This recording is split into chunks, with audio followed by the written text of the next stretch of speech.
జగిత్యాల జిల్లా కేంద్రంలోని తహసీల్దార్ చౌరస్తాలో గత 6 రోజులుగా కొనసాగుతున్న జర్నలిస్టుల నిరసన దీక్షకు ఆల్ ఇండియా మీడియా అసోసియేషన్ ఉమ్మడి కరీంనగర్ జిల్లా అధ్యక్షులు చుక్క గంగారెడ్డి హాజరై దీక్షలకు సంఘీభావం తెలిపారు.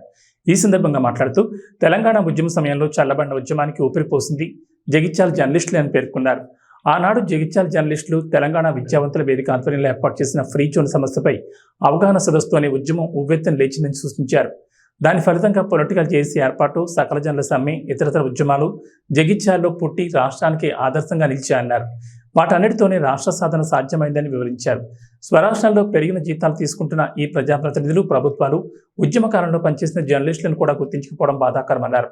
వెంటనే స్థానిక ఎమ్మెల్సీలు T Jeevan Reddy, L Ramana, MLA doctor Sanjay Kumar, municipal chairperson, పాలకవర్గం నిర్ణయించుకుని జగిత్యాల జర్నలిస్టులందరికీ ఇండ్ల స్థలాలు ఇచ్చి ఇండ్ల నిర్మాణం కూడా ప్రభుత్వం ద్వారా చేపట్టి పూర్తి చేయాలని చుక్క గంగారెడ్డి డిమాండ్ చేశారు. లేని పక్షంలో జర్నలిస్ట్ సంఘాలను ఏకమై ఉద్యమాలను మరింత ఉధృతం చేసేందుకు కృషి చేస్తామని పేర్కొన్నారు. ఇండ్ల స్థలాలు, ఇండ్లు ఇచ్చేది ఈ నాయకుల బాధ్యతని ఆయన గుర్తు చేశారు.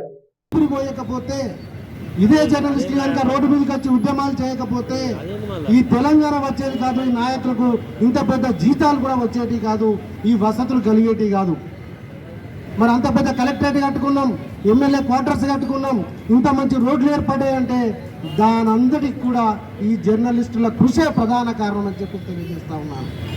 ఈ జర్నలిస్ట్ సంఘీభావం తెలిపినటువంటి బుగ్గారం ప్రెస్ క్లబ్ మిత్రులు దూడ జీవన్, నక్క చంద్రమౌళి, చిర్ర సత్యం, శంకర్, నగేష్, తిరుపతి మిత్రులందరికీ కూడా ధన్యవాదాలు.